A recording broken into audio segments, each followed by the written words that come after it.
South Carolina bill outlaws websites that tell how to get an abortion. This is just ridiculous. Everyone's free speech until they have a little bit of power. And then they become censorious dictators immediately. For all the talk about small government and keep the government out of our lives, blah, blah, blah, the minute they have any kind of power, they're trying to enforce this kind of bullshit where you'll be held accountable if you have a website that helps people look for abortions that are even out of the state. What are you going to ban Facebook and Twitter? How are you even going to enforce this? Yeah, it's insane. It's insane. And again, I say they cannot help themselves. They cannot just take a win and be like, all right, we're going to chill. We're not going to like overstep our bounds and our power and have this insane government overreach. Nope. Immediately they're like, we need to ban any websites that help people find abortions, even if they're out of the state. We need to make the word abortion illegal, and anyone who says it gets immediately thrown in jail. Everyone's full of shit. Every single one of these politicians is full of shit. They're all hypocrites. No one has any principles. No one believes in free speech. Nobody actually gives a shit about anything other than power and telling other people what to do.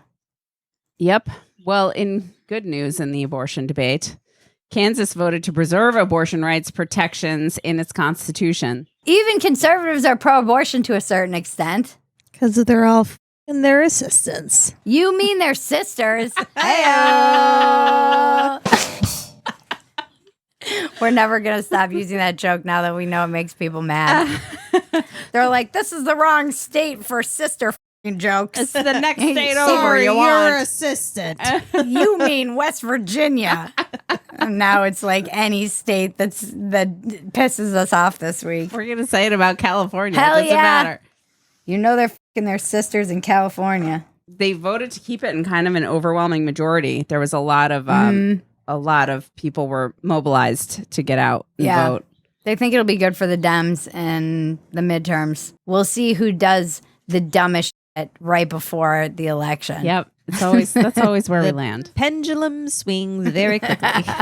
Okay, then we have just the saddest story in the world. An 80-year-old woman was banned from a pool for complaining about a trans woman in the locker room. Just for some context, she was upset because she heard a very deep voice and then looked in the curtain and there was a trans woman who was watching 5 little girls get undressed. And so she was made uncomfortable by that, as any normal fucking person who isn't a pedophile should feel uncomfortable by this. And then reported it, and of course it turned into this huge backlash against her, and she got banned from the pool. It's the most sad story in the world. It's so sad. It's infuriating. So the trans woman actually is an employee of the YMCA, and some other employee came and heard like what was going on and started yelling at this 80-year-old woman who was naked because she was showering.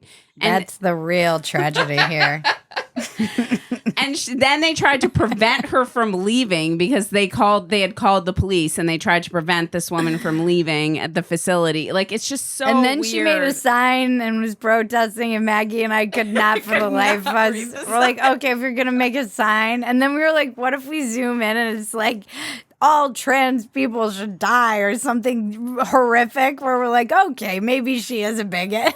We had no idea what her little sign said. No one gives a shit about women. No one gives a shit about women. Women! YMCA employee watching little girls change. That should be the headline. Leave your thoughts in the comments. It's so sad too because she's like a leftist and was like, marched against the Vietnam War and against racial discrimination. She's going to be in that cage in CPAC. Welcome to the culture wars, lady. This is what happens to people. They just stumble into them. They get smacked in the face by them in a locker room. Smacked by the dick. The dick of the culture wars.